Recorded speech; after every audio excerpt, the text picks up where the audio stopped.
Yeah, what was the motivation there? Just want to let everyone know I'm not underestimating anybody. I'm here to fucking kick ass and take names. Best shape I've ever been in. My fucking weight's on point. I feel good, man. I'm ready. I want to fight today, you know. I see Modesty downstairs. Told him, to step up to the fight. Let's go make 50 grand, man. He's game, you know, solid dude. Super excited for Saturday night, man. If you haven't bought it, fucking order it, pay-per-view. Let's go, get off your asses. The Cowboys fighting, it's gonna be a good time.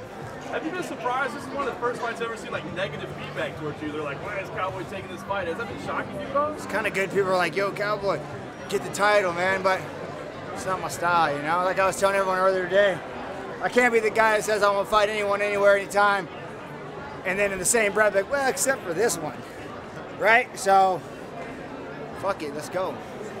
And it's anyone. 5 years ago, anyone. Now, UFC. Anyone UFC fighter. So.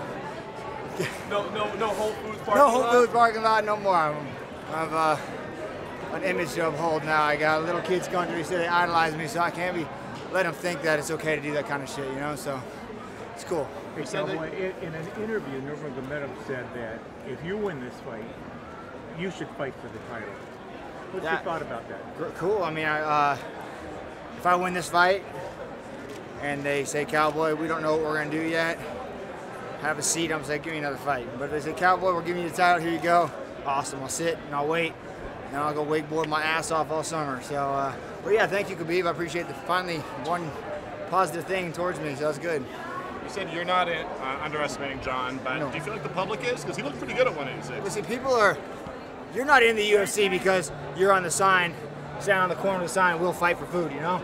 You're here, there's a reason why. It's the best in the world. So for someone to step up, he just maybe stylistic or matchup-wise isn't at the top just because of that, you know? It's not like he's a terrible fighter. The dude brings it. So, yeah, and if you think that I think he's not going to be, he's coming hard. I know he is. Absolutely, this is his fucking win-win-win-win-win-win chance. So, yeah, it's also a fucking win-win for me. You said you got kids coming up to you saying they idolize you. You've taken a lot of fighters under your wing, right, opening up the ranch, bringing people out. How much has that just impacted things for you of now being that guy that is sort of been here for a while and people are following and you're showing people the way a little bit? It's really cool, but the flip side of that coin is I feel like I'm reaching the peak, you know, like, oh man, I'm no longer the young guy at the gym. Now I'm like, I've moved to that Rashad and Keith and Chuck, like, man, like, you know, so that part's cool. And having kids, you know, like little kids like 12 years old coming like, man, I watch other fights, I love you, you know, it's cool. So for me, that's awesome, you know, it's super cool. But, and having all these guys come out to the ranch, you know, just being able to answer all the questions, like this is big. This is fucking huge.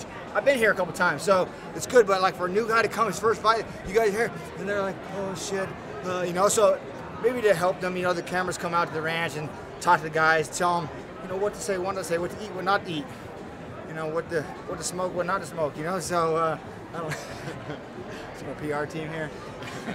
Cigars, I was talking about cigars. All right, good. So yeah, it's good. Why do you do? Do you do that out of a sense of responsibility to the sport, or you want to give back? What is it?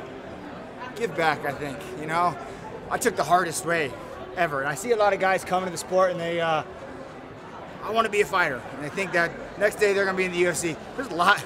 It's a long road. It's a long way to the top. If you want to rock and roll, man, for sure. So having those guys come on, just tell them like, yo, man, slow down.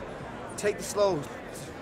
You know, you don't always have to train even when you're hurt. Take a few days off. You know, that's the biggest thing I teach those guys, how to fucking live life, man. And that to me, like on weekends, I take Friday, Saturday, Sunday off.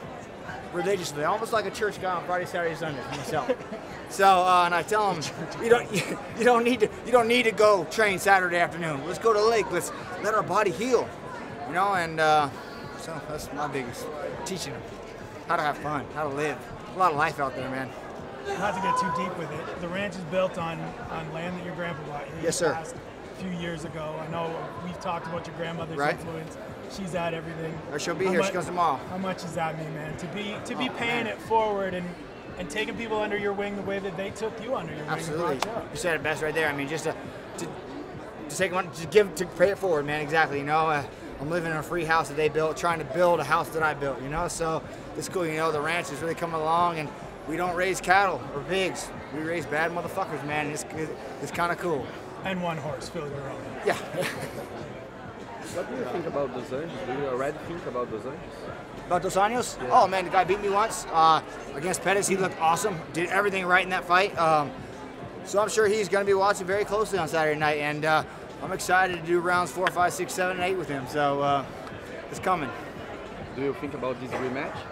The rematch doesn't matter to me. Everyone always says, like, who's the one guy you want to rematch with? You know, who could you pick out? Like, I don't care. Fight's fight. That's done. I'm over it. I watch every fight one time with my grandma. She tells me how shitty I did, and then I move on. So I don't dwell on that.